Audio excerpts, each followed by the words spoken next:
मा रहेको छ नागरिक शिक्षाका आयामहरू। राजनीतिक आयाम, संविधान प्रदत्त नागरिकका मौलिक हकहरूको जानकारी गराउने, नागरिक कर्तव्यको जानकारी, देशको राजनीतिक अवस्था, नीति नियम र कानुनको जानकारी र पालना। आमा रहेको छ सामाजिक आयाम, समाजमा प्रचलित रीतिरिवाज, चालचलन, धर्म, संस्कृतिका बारेमा जानकारी, समाजमा विकास, सामाजिक गतिशीलता, सामाजिक संरचनाको बारेमा जानकारी, सामाजिक सद्भाव र धर्म सहिष्णुता जस्ता विषयको ज्ञान। यीमा रहेको छ भौगोलिक आयाम, देशभित्र रहेका भौगोलिक विविधताको जानकारी, देशको भौगोलिक अवस्थितिको जानकारी, देशका नदीनाला, लाल पोखरी, हिमाल आदिको जानकारी। यीमा रहेको छ अर्को आर्थिक आयाम, देशको समग्र अर्थव्यवस्थाको जानकारी, आर्थिक विकासका स्रोत र साधनहरूको जानकारी, आर्थिक क्रियाकलापहरूको बारेमा जानकारी। नैतिक आयाम, कर्तव्य र दायित्वको बारेमा बोध, नागरिक अनुशासन र पालनामा सहयोग, असल नागरिकका गुणहरू। नागरिक चेतना, राज्य र समुदायभित्र रहेका व्यक्तिहरूलाई राजनीतिक, आर्थिक, सामाजिक जस्ता विषयवस्तुप्रति सजग र सचेत भएको अवस्था नै नागरिक चेतना हो।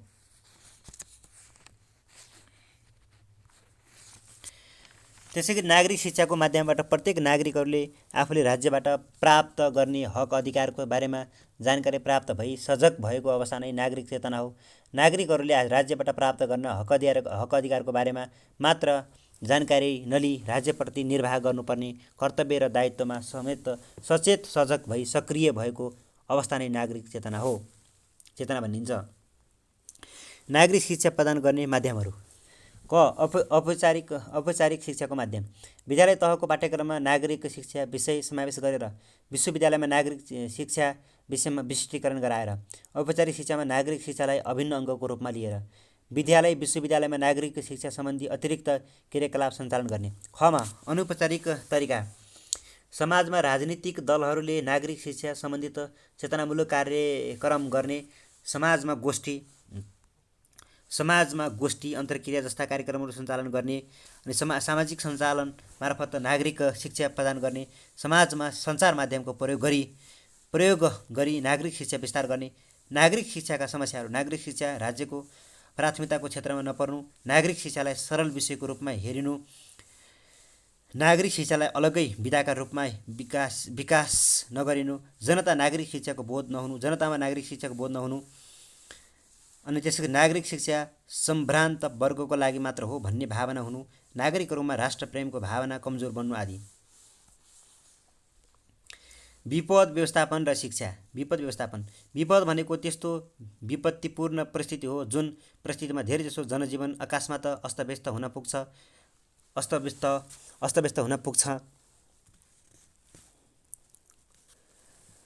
यस्तो परिस्थितिमा मानिसहरूले धेरै दुःख पाउँछन्। परिणामस्वरूप सुरक्षा, खाना, आवास, लुगाफाटा, औषधि उपचार तथा सामाजिक सेवा जस्ता मान्छेलाई जीवनमा नहुने अन्य आवश्यकताको पूर्ति गर्नु आवश्यक हुन्छ। तसर्थ विपद भनेको विपत्तिपूर्ण परिस्थिति हो। विपदबाट जनजीवन अकस्मात अस्तव्यस्त हुन्छ।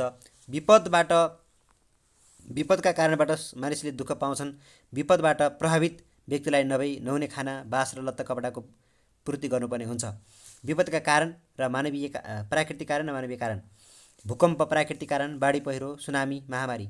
मानवीय कारण युद्ध, दुर्घटना, आणविक र आतंक, हिंसा र हल्ला। विपद व्यवस्थापनको अर्थ विपदको सामना गर्न वा त्यसको असर प्रभावलाई कम गर्नका लागि गरिने प्रयास वा प्रभावकारी प्रबन्ध तथा विपदको प्रभावलाई न्यून गर्नका लागि गरिने कार्यलाई विपद व्यवस्थापन भनिन्छ। यस अन्तर्गत विपद परिसकेपछि गरिने गतिविधि खोज, उद्धार तथा राहत, पुनर्स्थापना र पुनर्निर्माण र विपद गर्नु अघि गरिने गतिविधि, रोकथाम, न्यूनीकरण र पूर्व तयारी आदि पर्छन्। विपद जोखिम न्यूनीकरण तथा व्यवस्थापन ऐन 2047 विपद जोखिम न्यूनीकरण, विपद प्रतिक्रिया र विपद पुनरालापसँग सम्बन्धित सम्पूर्ण क्रियाकलापहरूलाई विपद व्यवस्थापन भनेको छ। विपद व्यवस्थापन भनेको विपद व्यवस्थापनका लागि नीति निर्माण, कानुनी व्यवस्था र संस्थागत व्यवस्था गर्ने संस्थाको तयारी, उद्धार, पुनर्स्थापना तथा पीडा साम्य सम्बन्धी भूमिका र जिम्मेवारी किटान गर्ने परिचालन गर्ने कार्य हो। 1. रोकथाम, अल्पकालीन र पूर्व तयारी। विपद पर्नुअघि रोकथाम। रोकथाम भन्नाले कुनै घटना वा गतिविधिलाई हुन नदिन, रोक्ने वा अड्याउने काम वा प्रयत्न भनी बुझिन्छ। त्यसैले रोकथामको अर्थ हुन्छ विपद रोक्न वा अड्याउन गरिने सबै खालका प्रयास। अनि अल्पीकरण, खमा छ अल्पीकरण, विपद पर्नुभन्दा पहिले विपदको असर र प्रभावलाई कम गर्नका लागि सञ्चालन गरिने कार्य वा उपाय। अर्को छ गमा छ पूर्व तयारी। पूर्व तयारी विपदको पूर्वानुमान, रोकथाम र असर न्यूनीकरणका साथै विपद परिरहँदा र परिसकेपछि यसबाट उत्पन्न परिस्थितिको सामना गर्नका लागि पहिले नै तयार भएर बस्नु। संक्षेपमा भन्नुपर्दा विपद परिरहेका समयमा र परिसकेपछि तत्काल प्रभावित मानिसको जीवन रक्षाका लागि आवश्यक पर्ने उद्धार, राहत तथा अन्य कार्यका लागि पहिले नै तयार भएर बस्नु हो। घमा छ प्रतिकार्य। विपदको घटनाको बेला वा त्यसपछि तत्कालै जीवन रक्षा गर्ने, उद्धार जस्तो आपतकालीन सेवा र नागरिक सहयोग, स्वास्थ्य सम्बन्धी असर न्यून गर्ने, सर्वसाधारण नागरिकको सुरक्षा सुनिश्चित गर्ने तथा प्रभावित व्यक्तिहरूको आधारभूत जीविकोपार्जन खाँचो परिपूर्ति गर्ने प्रयोजनका लागि गरिने प्रावधान नै प्रतिकार्य हो। खोज, उद्धार तथा राहत। विपद समयमा खोज तथा उद्धार। भत्किएका संरचनाहरूमा पुरिएकाहरूलाई खोजी गरेर पत्ता लगाई उनीहरूको जीवन रक्षाका लागि पुरिएका ठाउँबाट सुरक्षित स्थानमा ल्याइने कार्यलाई नै खोज तथा उद्धार भनिन्छ। यस कार्यमा प्रभावितहरूलाई प्राथमिक उपचारमा साथसाथै आवश्यकताअनुसार अन्य उपचारको समेत व्यवस्था गर्नुपर्ने हुन्छ। राहत विपदबाट प्रभावित भएकाहरूका लागि आधारभूत आवश्यकता, खाद्यान्न, लत्ता, कपडा, पानी, प्राथमिक उपचार, स्वास्थ्य सेवा, बसोबास सुरक्षा, मनोसामाजिक परामर्श सेवा उपलब्ध गराउनलाई नै राहत भनिन्छ। अनि राहतभित्र पर्ने काम: खाद्यान्नको प्रबन्ध, खानाको प्रबन्ध, खाना वितरण, दुध बनाएर खुवाउने कार्यक्रम, भाँडा वितरण, लुगाफाटाको वितरण, अस्थायी आवास वा सरसफाइ, विशेष कार्यक्रम, थप उद्धार सामग्रीको वितरण, पुनर्स्थापना पुनर्निर्माण कार्यक्रम, व्यावसायिक औजारहरूको वितरण, शैक्षिक सहयोग, हराएका मान्छेहरूको खोजी र निकटतम नातेदारहरूको खबर आदि। गमा रहेको छ प्रतिलब्धि। विपदबाट प्रभावित व्यक्ति, समुदाय वा क्षेत्रलाई विपद आउनु अघिको झैँ सामान्य अवस्थामा ल्याउनका लागि गरिने पुनर्स्थापना तथा पुनर्निर्माण जस्ता गतिविधिलाई नै प्रतिलब्धि भनिन्छ। पुनर्स्थापना र पुनर्निर्माण विपद पश्चात। 1. पुनर्स्थापना विपदको घटनाका कारण मानव समुदाय विस्थापित हुन सक्छ। यसरी विस्थापित परिवारको उचित स्थान हेरी तत्काल अस्थायी बसोबासको व्यवस्था मिलाउनुलाई पुनर्स्थापना भनिन्छ। आपतकालीन स्थिति सामान्य हुँदासम्मको सङ्क्रमणकालीन अवस्थामा विपदका कारण विस्थापितहरूलाई अस्थायी बसोबास गराउने कार्य पुनर्स्थापना हो। ख.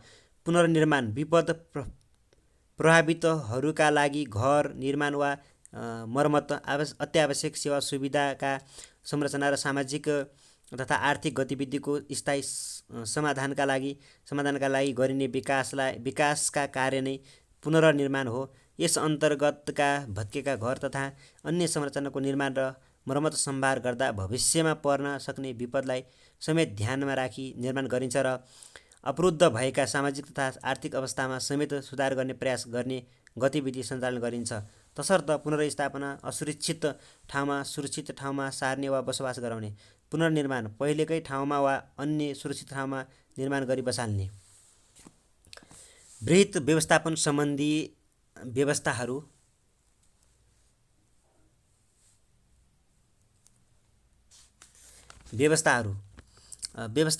क. संवैधानिक व्यवस्थाहरू। धारा 51 खण्ड ख उपखण्ड 1 को प्राकृतिक साधन स्रोतको संरक्षण, सम्वर्धन र उपयोग नीति। प्राकृतिक प्रकोपबाट हुने जोखिम न्यूनीकरण गर्न पूर्व सूचना, तयारी, उद्धार, राहत एवं पुनर्स्थापना गर्ने। धारा 273 मा राष्ट्रपतिबाट सङ्कटकालीन अवस्थाको घोषणा गर्न सक्ने व्यवस्था गरिएको। नेपालको कुनै पनि भागमा युद्ध, बाहिरी आक्रमण, सशस्त्र विद्रोह, चरम आर्थिक, प्राकृतिक र महामारीको कारणले गम्भीर सङ्कट हुन आएमा यस्तो अवस्था घोषणा गरिने।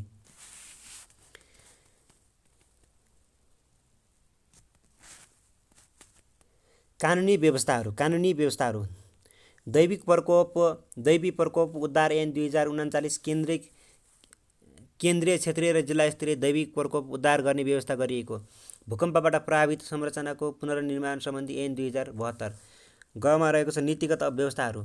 दैविक प्रकोप राहत र उद्धार सम्बन्धी मापदण्ड 2064। विपद पूर्व तयारी तथा प्रतिकार योजना तर्जुमा मार्गदर्शन 2066। स्थानीय विपद जोखिम व्यवस्थापन योजना तर्जुमा निर्देशिका 2068। जिल्ला विपद व्यवस्थापन योजना तर्जुमा निर्देशिका 2069। राष्ट्रिय विपद प्रतिकारको ढाँचा 2070। विपद जोखिम व्यवस्थापन राष्ट्रिय रणनीति 2066। जल उत्पादन प्रकोप व्यवस्थापन नीति 2062। घमा रहेको छ संस्थागत व्यवस्थापनहरू। प्रधानमन्त्री तथा मन्त्री परिषदको कार्यालय, गृह मन्त्रालय, राष्ट्रिय पुनर्निर्माण प्राधिकरण, केन्द्रीय दैविक प्रकोप उद्धार समिति, गृहमन्त्रीको संयोजकत्वमा रहने, क्षेत्रीय दैविक प्रकोप उद्धार समिति, क्षेत्रीय प्रशासनको संयोजकत्वमा रहने, जिल्ला दैविक प्रकोप उद्धार समिति, प्रजीको संयोजकत्वमा रहने, सूचना निकाय, जल उत्पन्न प्रकोप नियन्त्रण विभाग, जल तथा मौसम विज्ञान विभाग, गैर सरकारी संस्थाहरू, रेडक्रस लगायतका संस्थाहरू। अङ्गमा रहेको छ कार्यगत व्यवस्थापनहरू। स्थानीय सरकार तथा जिल्ला विपद व्यवस्थापन कोष खडा गरेको BRRC अनि फ्ल्यागशिप 4 को सहयोगमा 26वटा साझेदार संस्थाहरूको सहभागिता कार्यक्रमहरू सञ्चालन हुने व्यवस्था। अनि NRRC फ्ल्यागशिप 4 को सहयोगमा अर्बन रिसलायन्स स्ट्रेटेजी तयार गर्ने र 9 मिनिमम क्यारेक्टरिस्टिक्सको कार्यान्वयन अनुगमनको व्यवस्था रहेको।